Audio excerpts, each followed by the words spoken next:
kalau Mbak Ajeng tahu ada orang jualan lincah pakai sepeda di pinggir jualan di jalan. Kere barang Pak, kere. Bukan kere. Oh ternyata kering. Kalau kan dipanggil cak-cak gitu. Cak-cak. Bukan Oh iya, bukan orang Madura, tapi dipanggil cak-cak, lincah. Oh ya. Ternyata lincah. Bambu tuh usianya yang paling muda bisa diambil usia berapa? Kalau muda ya rebung bisa diambil. Oh iya. Seger ya. Rebung ya seger. Yang dikatakan teman-teman itu kalau bambu itu harus tebang pilih, tapi korupsi jangan tebang pilih. Nah, gitu kan. masuk.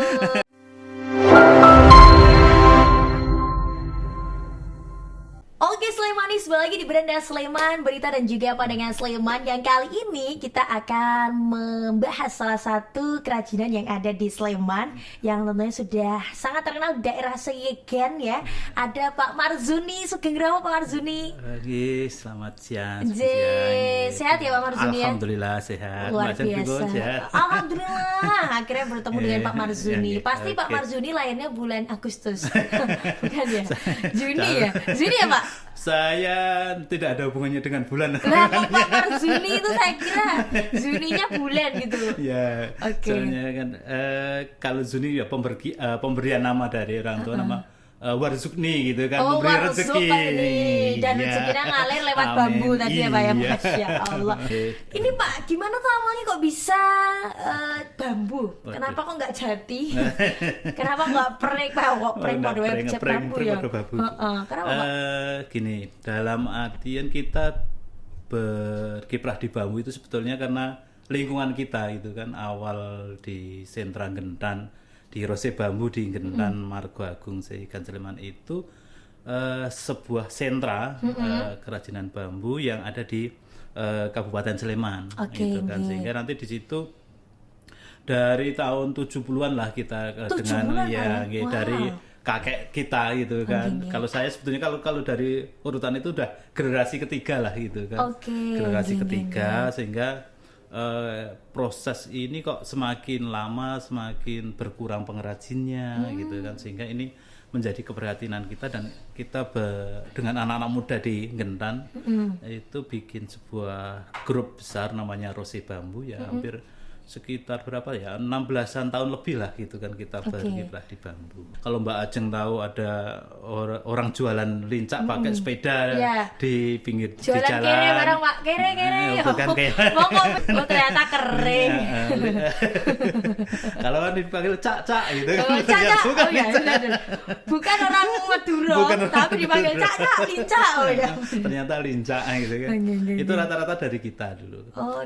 Sehingga nanti dengan munculnya itu kok hanya lincah saja gitu kan, generasi muda pengen mengembangkan hal yang berbeda gitu kan, sehingga muncul teman-teman di situ berkiprah, kita bikin yang kerajinan yang lain. Kebetulan dulu ada juga teman-teman yang kerja di salah satu pabrik besar bambu gitu kan, itu juga merasa jenuh juga, sudah lama hampir 10 tahunan di tempat usaha itu, kita ngembangkan di kampung gitu.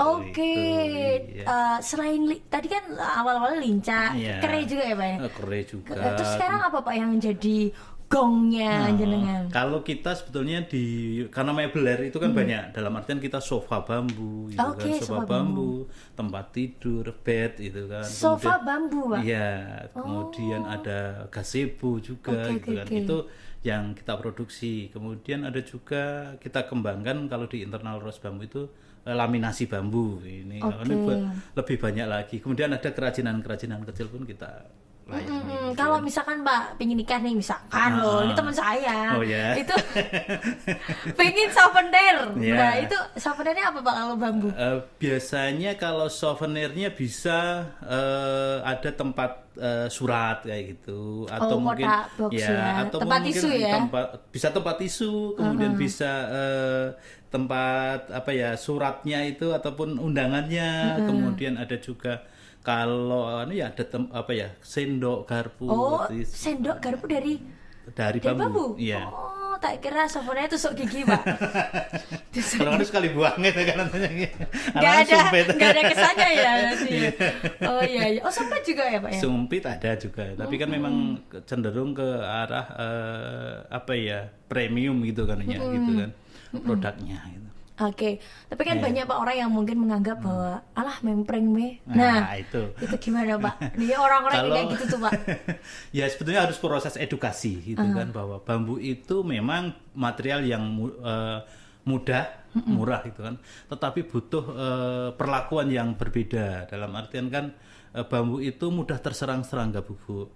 Oh malah ada gitu ya? Iya, Hamanya itu Pak? Hamanya ada, serangga bubuk ini dalam jangka waktu setahun itu mesti muncul bubuk ya, sehingga ada proses pengawetan, treatment gitu kan, sehingga dia terhindar dari ataupun mengurangi resiko dari serangan bubuk. Oh, gitu kan. Padahal serangganya bubuk loh. Iya. Kalau bangun nanti tinggal kan kasih gula kan bubuk kopi.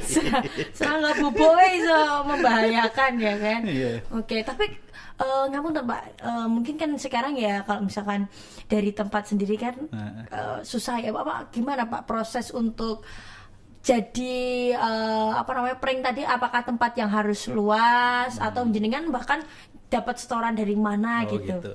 Kalau bambu sebetulnya kalau di Sleman itu masih sangat mudah gitu kan. Oh, masih ada banyak. Masih sangat mudah gitu kan. Tapi kadang-kala kan kita kalau bambu itu distribusinya, semisal kita mau ambil dari cangkringan dan lain-lain, itu kan mungkin akan butuh waktu mungkin hampir 1 jam, hampir 1,5 jam lebih gitu kan perjalanan. Ataupun mungkin kemudian kita mendekatkan diri, mungkin ambil yang kecamatan yang berdekatan, misalnya ke Moyudan, Minggir atau Kalibawang. Itu bahan-bahannya ya Pak? Iya, bahan-bahannya itu akan lebih memudahkan juga, karena antara Moyudan dengan Seyegan itu kan cukup dekat. Itu hampir 15 menit lah. Oke, tapi ngapunten, ada tempat sendiri Pak jenengan untuk kalau untuk kebunnya? Kalau kebunnya kita mengandalkan kebun rakyat sampai saat ini. Karena di Sleman ini belum ada namanya hutan produksi bambu. Belum ada ya? Belum ada. Tapi daerah lainnya ada Pak? Kalau daerah hampir di Indonesia, karena kebijakan Mbak, kebijakan hutan bambu itu belum ada. Tapi kalau misalnya kebun bambu yang dikelola masyarakat, hutan-hutan bambu itu banyak bertebaran. Tetapi hutan khusus untuk memproduksi satu jenis bambu itu belum ada. Kalau bambu tuh kalau kulaan per apa sih Pak? Per kilo jelas enggak ya? Kayak beras per kilo. Per gotongan gitu kan enggak susah. Enggak juga, apa sih kalau itu per lonjor kalau kan ya. Per lonjor. Ada beberapa mekanisme. Sebetulnya kalau dulu kita tebang langsung di lahan masyarakat itu biasanya ada borongan, ada tebang rombak, ada tebang pilih itu kan. Tapi kalau yang dikatakan teman-teman itu kalau bambu itu harus tebang pilih, tapi korupsi jangan tebang pilih gitu kan. Masuk banget ya kan. Mencintai juga jangan tebang pilih ya. Iya. Kenapa harus tebang pilih? Karena nanti tergantung usianya, Mbak. Penggunaannya gitu kan. Ini mau digunakan untuk apa bambu itu gitu kan. Kalau untuk meubiler, untuk furniture, konstruksi gitu kan akan berbeda dengan untuk anyaman. Usia gitu. Dari sisi usianya. Kemudian jenisnya juga akan berbeda gitu kan. Kalau konstruksi ya paling menggunakan bambu petung, bambu apus, bambu yang gulung, kuat-kuat ya Pak ya. Kemudian itu kan usianya harus di atas 3 tahun gitu kan. Bambu tuh usianya yang paling muda bisa diambil usia berapa? Kalau muda ya rebung bisa diambil. Oh iya. Seger ya Pak. Rebung ya, seger. Kayak gini kan nggak bawa rebung, minimal tuh bawa cemilan rebung loh Pak. Tapi ada guyonannya kan gini, yang muda aja enak apalagi yang tua itu kan. Iya. Iya. Itu rebung paling mudah bisa digunakan, bisa dimanfaatkan gitu kan. Tapi rebung kan untuk kerajinan nggak bisa tuh Pak? Kalau kerajinan nggak bisa, sebenarnya kan untuk kuliner. Kelaparan bisa. Kalau untuk kelaparan kerajinan nggak bisa ya. Ya itu kalau kerajinan minimal usia ya 1,5 tahun itu bisa dimanfaatkan ya. Karena memang nanti kembang susut bambu itu kan banyak. Kenapa kok harus dipilih gitu kan? Karena ya tadi kalau untuk anyaman dia masih mudah diirat, bisa gampang diirat, bisa dibentuk gitu kan. Kemudian kalau nanti butuh yang meubiler atau konstruksi itu kan butuh kekuatan gitu kan. Kalau nanti berubah bentuk, kemudian dia mengkeret dan lain-lain itu akan berpengaruh pada estetika dan lain-lain dan kekuatan. Oke, karena sekarang banyak resto-resto kan pakai prank ya, Pak Iya, ya. Pernah dapat ini Pak? job Kalau dari resto ada beberapa sih yang order ke kita gitu kan. oke. Tapi itu yang furniture, yang untuk mengisi apa ya, mungkin untuk kursi makan, meja makan dan lain-lain. Karena Itu sekarang kita- konsepnya tuh rata-rata resto back to nature tuh Pak. Kayak prank-prank tuh lebih menarik Lebih gitu menarik, kan ya. kadang. Iya. Tapi kalau kayak gitu berarti harus istilahnya nggak bisa selamanya tuh Pak. Oh, Beda sama tembok ya. ya. Berarti jangka waktunya berapa lama untuk misalkan resto pesan ke jenengan, Iya. nanti suatu berapa tahun lagi harus ganti gitu Pak. Kalau usia ekonomis bambu itu ada beberapa, dalam artian gini, usia ekonomis itu bisa 5 tahunan gitu kan. Tapi kalau dia tidak ada treatment dan lain-lain. Oh, di treatment juga Ya, harus bambu ada itu. tadi karena ada serangan bubuk dan lain iya. anti rayap. Sehingga kalau misalnya walaupun dia di treatment, kemudian dia kondisi lingkungannya tidak ideal gitu kan, dalam artian dia langsung terhubung dengan tanah, itu kan mesti mudah terserang rayap gitu kan. iya, Nah, kemudian tergantung penggunaannya juga. Misalnya mau di indoor itu juga lebih lama gitu kan, bisa sampai 10 tahun dan lain-lain. Dan kalau di Rose Bambu itu kita ada menjamin Mbak, dalam artian kalau 1 tahun itu terkena serangan serangga bubuk, kita ganti produk yang sama tanpa harus mengeluarkan biaya gitu kan. Karena memang setiap tahun itu mesti ada serangan bubuk serangga bubuk itu berkembang biak gitu kan. Kalau di kita itu di kalender Mongso Jawa, di kalender Mongso di Jawa itu ada mengenal kalender Mongso. Itu juga digunakan juga kalau misalnya ini memang musim tebang, ini tidak gitu kan. Oh, ada gitu Pak. Ada juga. Berarti ketika mau nebang harus cek kalender itu dulu. Dalam artian kita di musim-musim berapa toh gitu kan yang baik, dan tanpa dengan treatment sedikit itu sudah terjamin dalam jangka waktu 10 tahun itu pun masih awet gitu. Misalnya mongso pripun? Nah, mongsonya ini adalah mongso yang misalnya mongso hitungan Jawa itu kan ada mongso 1 sampai rolas. Oke. Kita rata-rata di mongso songo, mongso 11 itu kan di bulan Februari, Maret sama Mei, April itu kan bagus gitu. Oke. Dia tidak terserang serangga bubuk itu kan. Tetapi memang itu banyak tidak diizinkan oleh pemilik kebun karena dia sedang tumbuh rebung yang sedang kuat.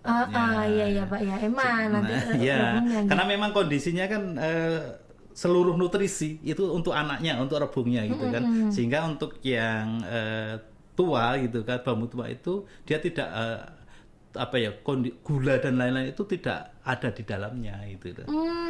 Sehingga fokus ke anaknya gitu loh. Iya. Ternyata unik juga ya dari segi, jadi nggak asal nebang ya Pak Iya, ya. iya. Harus dilihat mongsonya dulu. Mongso, iya. Seberapa penting Pak untuk pelatihan pengrajin tadi Pak? Sudah rutin gitu ya? Kalau pelatihan ini sebetulnya yang pertama itu untuk meningkatkan kapasitas gitu kan, kemudian juga regenerasi. Karena kita rasakan juga gitu kan, regenerasi pengrajin bambu ataupun beberapa kerajinan kriya itu kan cukup lambat gitu kan. Yang kita rasakan di sentra Margo Agung gitu kan, atau apalagi di Rose Bambu ini sangat-sangat masif turunnya gitu, dalam artian dulu itu kita di sentra bambu di Gendan itu hampir 350 ya, karena setiap rumah menjadi pengrajin lincah, walaupun mungkin tidak full gitu kan, mungkin habis dari sawah dia menjadi pengrajin membuat lincah itu kan. Tapi sekarang itu cuma sekitar 35 orang gitu kan. Sangat-sangat masif turunnya. Itu siapa aja Pak yang ikut jadi pengrajin? Apakah memang satu dusun atau berapa? Satu dusun gitu kan, Satu dusun Gendan ya? Iya, satu dusun Gendan itu rata-rata dulu pengrajin. Kalau dulu itu orang tua kita itu ayam kalau sudah ada tumpuan bambu di depan rumah gitu kan, karena suatu saat bisa buat itu, bisa dibikin mebel, bisa dijual gitu kan. Tapi sekarang ini kan sudah, karena memang tadi ada regenerasi, kemudian ada alih fungsi lahan juga, kemudian anak-anaknya sukses keluar wilayah itu kan, dan tidak menekuni lagi kan, banyak sekali. Oke, kalau misalkan orang nih Pak ya, misalkan ikut kemudian dari pelatihan sampai dia dikatakan oke lah jadi pengrajin, itu berapa lama durasinya Pak? Kalau menjadi benar-benar pengrajin itu butuh kadangkala 1 bulan karena tergantung tadi orangnya juga, kemudian kalau dalam jangka waktu 1 bulan ataupun 1 minggu pun bisa, tergantung produk yang dihasilkan seperti apa. Misalnya kerajinan kecil anyaman itu mungkin bisa 1 minggu, itu kalau udah lanyah mungkin dia sering intens berlatihnya bisa bikin produk kemudian masuk kriteria yang kita inginkan, ya bisa masuk. Oh gitu. Tapi kalau misalnya yang besar itu kan mungkin butuh waktu gitu kan, tidak butuh bikin gazebo itu kan mungkin tidak 1 minggu belum tentu bisa. Kemarin disambitin sawah ya. Oke, tapi unik loh ini memberdayakan masyarakat dalam artian yang mungkin ada juga yang kegiatan di luar nih Pak Nggih, tapi diajak di situ juga. Tapi kalau misalkan tadi ada anyaman, ada apa sih Pak jenisnya anyaman? Anyaman, kemudian ada mebler gitu kan, mebler konstruksi. Kemudian kita bikin juga laminasi juga. Itu orang Gendan semua yang kalau orang kita rata-rata orang Gendan semua itu kan. Tapi kalau misalnya kita juga membuka pelatihan bagi orang luar di luar Gendan. Setiap apa Pak? Kalau biasanya tergantung kebutuhan Mbak. Dalam artian ada yang pingin kita latih, dia datang sendiri, kita sukarela pun ada. Ada beberapa dulu pernah sempat kita membuat sebuah konsep bahwa bagi teman-teman tuh apa ya kita silahkan berlatih membuat produk sampai bisa. Kadang-kadang kita kasih juga alat mungkin pisau pangot gitu kan untuk dia biar berusaha gitu. Oke. Kalau bagian yang paling sulit itu apa sih Pak kalau bagi pengrajin bambu? Bagi pengrajin bambu. Apa kudu sabar ya? Karena emang harus sabar ya. Ya kalau karena kerajinan bambu itu kan melatih kesabaran itu kan. Kalau yang di mebler ya bikin lubang bobokan gitu kan, membuat bobokan atau sambungan itu sangat susah karena di awal gitu kan. Yang buat misalkan lincah ya sambungan ya. Karena itu nanti kalau dia rapi ya berarti otomatis akan kuat, sambungannya akan kelihatan rapi, kemudian kekokohannya juga gitu kan akan berpengaruh ke proses selanjutnya gitu kan. Kemudian kalau anyaman ya yang pertama kita ajarkan ya proses ngiratnya Mbak. Ngirat itu bikin lembaran-lembaran kecil ya. Tipis tuh ya Pak. Kalau kita pengrajin tidak bisa ngirat ya nanti ngaret. Kalau kita ngirat tidak bisa membuat produksi, kemudian kalau kebutuhannya kurang sedikit kan masa harus beli gitu kan. Kita kan bikin ngirat gitu kan. Itu yang butuh proses yang lama. Sekarang soalnya berapa pengrajin Pak bambu? Kalau di sentra itu hampir 35 pengrajin. 35. Tapi yang tergabung di kita baru sekitar 6. Ini turun banyak setelah Covid ini. Kita dulu itu sampai ber-15 satu tempat itu kan, ber-15 orang. Tapi setelah Covid ini agak jauh berkurang. Oke, apa Pak suka dukanya jadi pendamping para pengrajin ini? Kalau saya juga bukan pendamping saja, tapi kan juga pelaku juga. Pelakunya juga. Karena memang ya kadang-kala gini, prosesnya adalah kalau di kita proses pendampingan mengenal karakter orang itu bisa dilihat dari produk yang dihasilkan itu. Ini tipenya ini bukan untuk bikin lubang tapi bikin finishing, itu kan bisa dilihat dari hasil yang produk yang dihasilkan gitu kan. Ya otomatis yang hafal ya. Kadang-kala kan ada orang yang cepet tapi kurang bagus, itu kan bikin produknya gitu kan. Berarti penempatannya bukan di awal gitu kan, mungkin di akhir, di tengah, dia proses finishing ataupun proses packing dan lain-lain. Ini nggak bisa ini, sing dodol. Pokoknya kasih space semuanya ya Pak ya. Tapi jangan sampai kok keleren baik gitu kan. Keleren wis ning kemarin sampe wah bahaya banget sih itu. Tapi apa Pak kesalahan-kesalahan yang mungkin sering terjadi kalau untuk para pengrajin apa sih? Yang pertama itu kalau yang di awal itu mesti tergesa-gesa gitu kan, terlalu emosional gitu kan, dalam artian aku pengen cepet nih ndang rampung gitu kan. Itu yang banyak sekali terjadi di kita di awal-awal teman-teman ikut pelatihan itu. Saya pengen buat kursi gitu kan. Kalau kursi itu kan harus ada prosesnya. Ini bikin ngukur dulu, ini bikin lubang, kemudian ini bikin lantainya, bikin finishingnya seperti apa, kemudian gerotannya seperti apa. Itu kan yang sering kali kurang telitinya itu dibikin lubang karena kan menggunakan alat manual tuh gitu kan. Sehingga nanti ini terlalu besar, terlalu lebar. Nah, nanti proses nutupnya pakai rotan itu kan cukup besar gitu. Tapi masih aman lah Pak Masih ya. aman, Daripada iya. suruh buat kursi jadinya meja. Ada nggak Pak?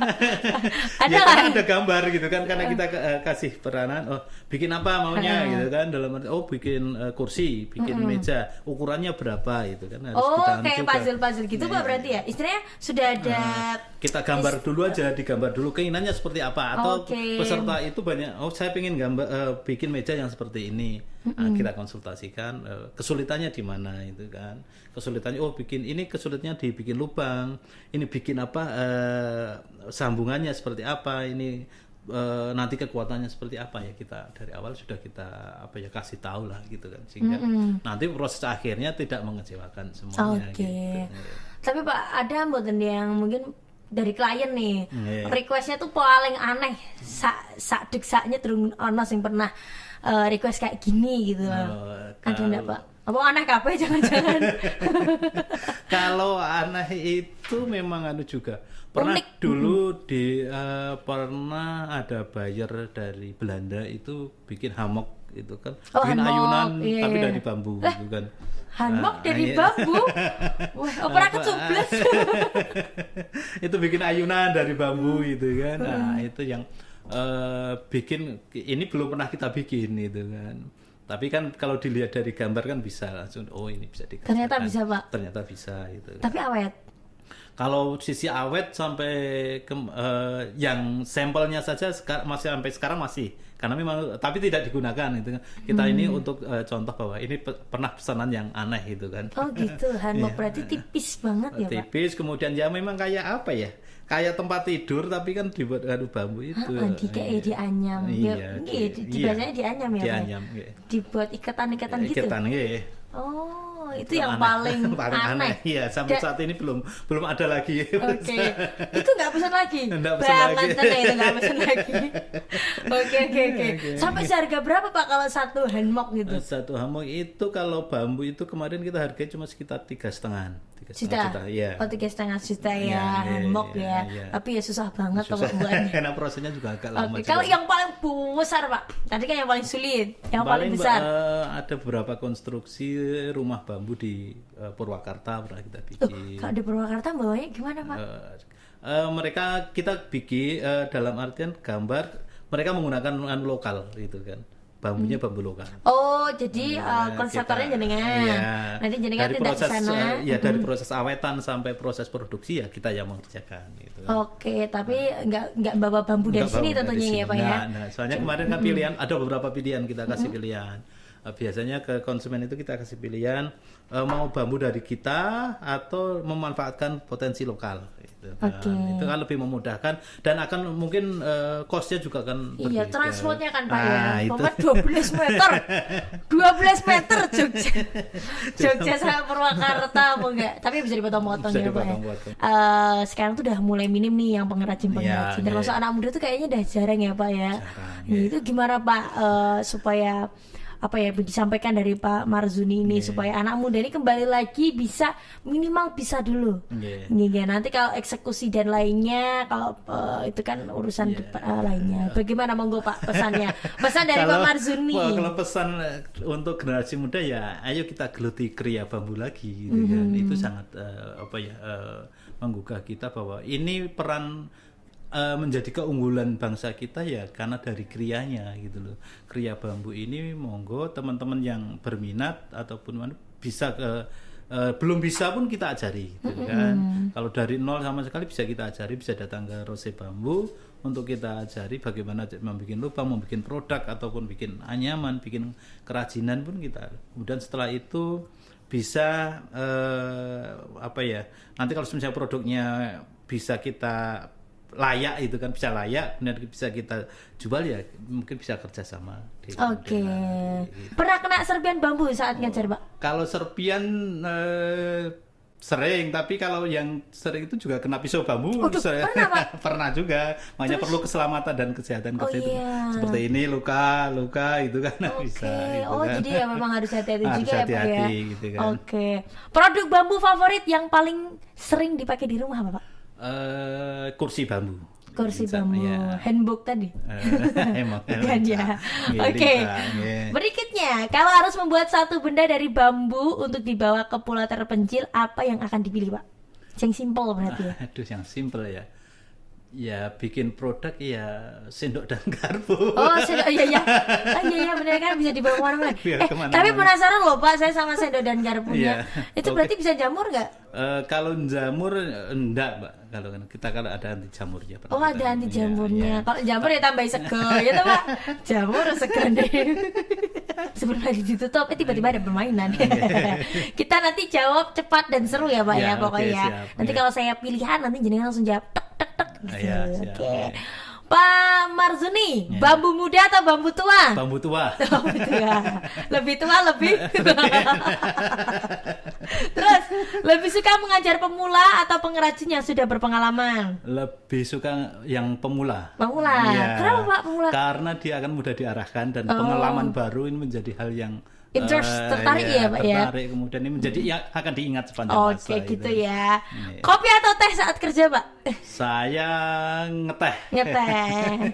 Terus, lebih sering pegang pisau, bambu atau ponsel? Kalau sekarang saya lebih banyak Ponsel. ponsel. Gagal kok ya, weh, pada kan. Kan juga marketing ya, Pak ya.